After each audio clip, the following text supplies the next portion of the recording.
Yeah, a lot of talk. One of those weekends where it has produced absolute cesspool of comments online, as usual, in this beautiful MMA Twitter space that we frequent.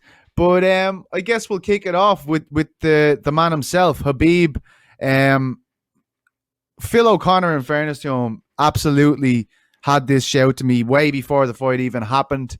I guess with all the 30-0 conversation, I didn't really see him stopping at 29-0. But of course, my position on that has changed after Saturday. But let's get the ball rolling with Habib's emotional retirement speech inside the octagon.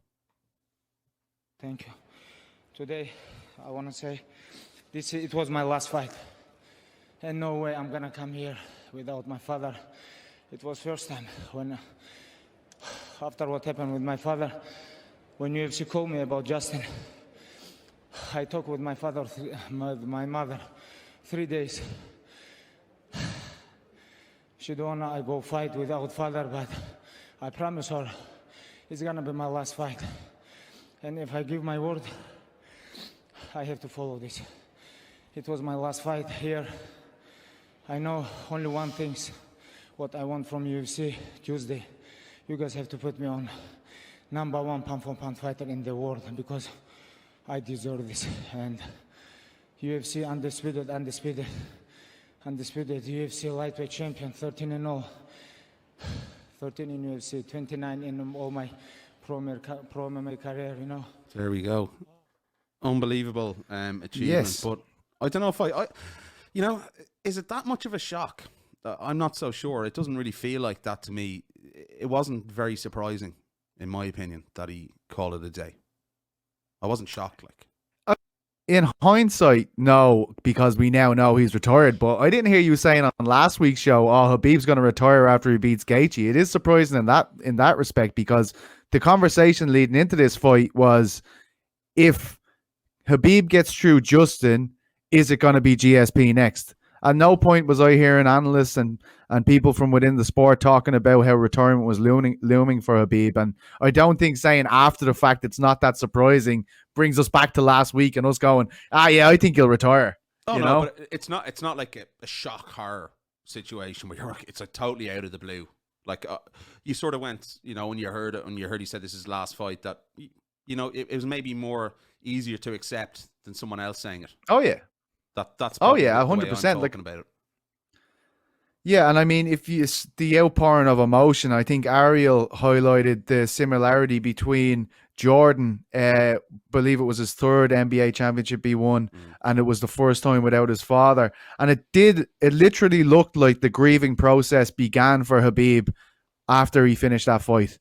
It looked like he had all of this emotion welled up inside him, and to be as honest as he was in his post-fight interview, talk about the conversation he had with his mother and how he feels, you know, competing without his father just doesn't feel the same. Like, I mean, I guess you can understand it more. But my question to you is, Niall, do you think he keeps to his word, unlike everybody else in the history of mixed martial arts, and actually stays retired this time?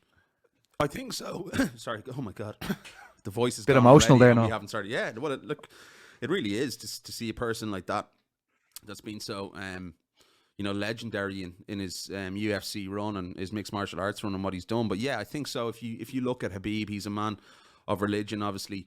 You know, I think, you know, with his father was a man of his word, and I think, you know, maybe one fight shy. I think his mother had obviously a big influence on the decision, but I think maybe he's realised last week in the build up to this fight that it's just not the same without his father being there, and I think that's very much what he said.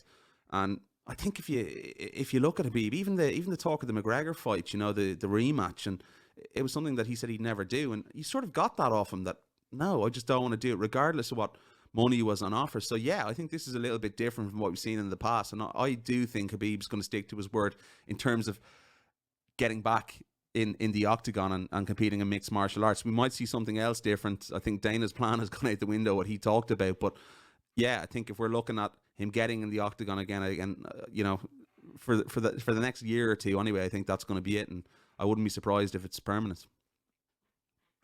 Yeah, absolutely. I think so. I think it will be permanent myself. I don't see anything out there outside of GSP really that would entice him back. But at the same time, after the information he's given, if that remains the same and his mother doesn't want him to compete, I can't imagine he will compete. But the larger conversation that's happening since this fight is obviously you heard it there. Khabib demands to be number one in the pound for pound rankings. And then the conversation about his greatness has also come up. I guess for me, in terms of pound for pound, I think he could be on top of that list. I think it's a mix up between him and Israel Adesanya at the moment. As for great, I think he is one of the all-time greats. But as we know, them conversations are like, I don't think we're ever going to have 10 MMA fans in the room and they all absolutely agree on who's the great. But I do think he is one of the greats, without a doubt. I think he is one of the greats of the sport. But tell me, for you, pound for pound first, and in terms of greatness, does he have an argument to be one of the greatest ever? Oh yeah, 100%. Like, look at the record. What fighters have we ever seen step away 29-0, like unbeaten in his mixed martial arts career? It's, we've seen guys like Dan Henderson win a world title with 12 losses or whatever it was at that stage. So it just shows you the feat that Khabib has achieved. And when you're talking about GOATs, you're talking about putting the greatest list of fighters of all time together. He comes in the top 5, and no question whether he's number 1 on that list. I don't know. I think he will probably go in tomorrow. There is no list. Yeah, it's a silly list, really, to be honest with you, because there's so many guys you can make. You can make a statement for, and he's definitely in the top 5 conversation. Whether he's number 1, I don't know. I'd have John Jones still slightly ahead of him, but you got to have him right up there, and a guy whose legacy is going to be remembered as one of the all-time greatest, without question, Peter Carroll. Yeah, I do. John Jones, of course, one of the greats, but only in MMA, because in any other sport, if you had the history he has with PEDs, your career would be tarnished, as would Anderson Silva's. But as for pound right now, like as of Saturday, he asked for number 1 pound for pound fighters and active fighters, things that are happening right now. Where do you think he lies in that conversation? You either have him or you have Izzy at the top of it. I don't think you can look at anyone outside of that, because if you look what Izzy's done, you look at a similar sort of situation in terms of the opponent. Everyone thought going into that fight was going to cause him a lot more problems than he did, and that was Yoel Romero, and he just dealt with him absolutely without any trouble. And that's why I'd probably put Izzy at the top of it, because of the manner in which Izzy won that fight. I thought, we look at the fight on Saturday night there with Khabib and Justin Gaethje. I actually had the first round scored for Justin Gaethje, and then he obviously tired a lot after that first round. So I think if you're putting it all together at the moment, you have Israel Adesanya number 1 and Khabib number 2. That's in my opinion. And that's literally after both their world title fights in the last couple of months. Yeah, I pretty much agree. I'd probably put Khabib up. I don't know. Yeah, like it's one or the other, I guess. I don't think it is definitely. But okay, right, okay. Hello, guys.